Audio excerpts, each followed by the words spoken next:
অত্যন্ত সংকটাপন্ন অবস্থায় হাসপাতালে ভর্তি সাবেক প্রধানমন্ত্রী ও বিএনপি চেয়ারপারসন বেগম খালেদা জিয়া। দেশের সংকটময় এক মুহূর্তে তার এই গুরুতর অসুস্থতা নিয়ে গভীরভাবে উদ্বিগ্ন দল মত নির্বিশেষে সকল মানুষ। কেবল দেশের ভেতরেই নয়, খালেদা জিয়ার অসুস্থতার খবর চাউর হয়েছে আন্তর্জাতিক গণমাধ্যমগুলোতেও। অত্যন্ত গুরুত্বের সাথে ফলাও করে তারা প্রচার করছে সাবেক প্রধানমন্ত্রীর শারীরিক অবস্থার অবনতি, চিকিৎসার সীমাবদ্ধতা এবং বাংলাদেশের প্রেক্ষাপটে তার রাজনৈতিক জীবন।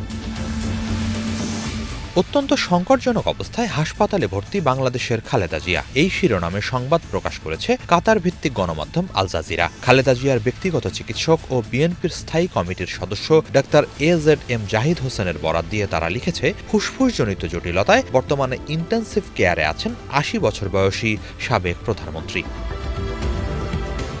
প্রতিবেদনে বাংলাদেশের গণতান্ত্রিক অভিযাত্রায় খালেদা জিয়ার লড়াকু ভূমিকা, কারাবরণ ও সংগ্রামের কথা উল্লেখ করে আল জাজিরা জানায়, বর্তমান অন্তর্বর্তীকালীন সরকারের আমলে দেশের সকল মানুষের জন্যই এক পরম অনুপ্রেরণার উৎস তিনি। তার আরোগ্য কামনায় দোয়া করছে দেশবাসী।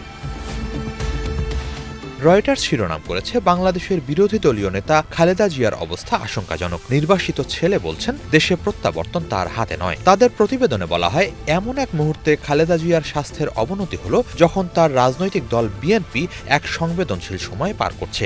গত বছর ছাত্র জনতার অভ্যুত্থানে বাংলাদেশের দীর্ঘদিনের প্রধানমন্ত্রী শেখ হাসিনা ক্ষমতাচ্যুত হওয়ার পর আবারও প্রভাবশালী দল হিসেবে আবির্ভূত হয়েছে বিএনপি।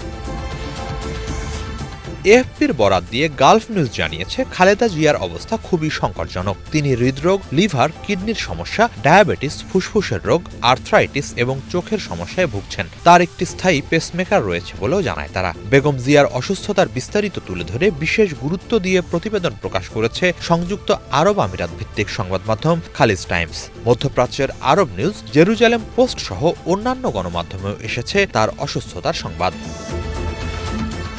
পাকিস্তানের প্রভাবশালী গণমাধ্যম ডন বাংলাদেশের সাবেক প্রধানমন্ত্রী খালেদা জিয়ার অবস্থা অত্যন্ত সংকটাপন্ন শিরোনামের সংবাদে জানিয়েছে, ৩ বার প্রধানমন্ত্রী হিসেবে দায়িত্ব পালন করা খালেদা জিয়াকে ২০১৮ সালে শেখ হাসিনার সরকারের অধীনে দুর্নীতির অভিযোগে কারাদণ্ড দেওয়া হয় এবং চিকিৎসার জন্য তার বিদেশ গমনেও নিষেধাজ্ঞা জারি করা হয়েছিল। হাসিনার ক্ষমতাচ্যুতির পরপরই গত বছর তাকে মুক্তি দেওয়া হয়।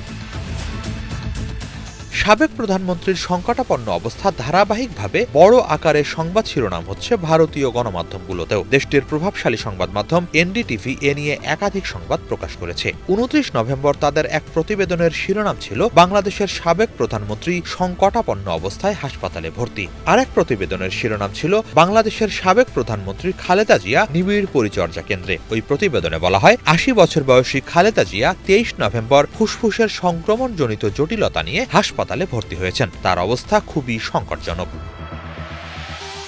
বিএনপি নেতা আহমেদ আজম খানের বরাত দিয়ে এনডিটিভি জানিয়েছে, খালেদা জিয়া বর্তমানে নিবিড় পরিচর্যা কেন্দ্রে আছেন। চিকিৎসকদের সাথে আলোচনা চলছে। নেত্রীর অবস্থা স্থিতিশীল হলে তাকে উন্নত চিকিৎসার জন্য বিদেশে নেওয়া হবে। এজন্য একটি এয়ার অ্যাম্বুলেন্সও প্রস্তুত রাখা হয়েছে বলে জানান তিনি। হিজল জোবায়ের, বাংলা ভিশন।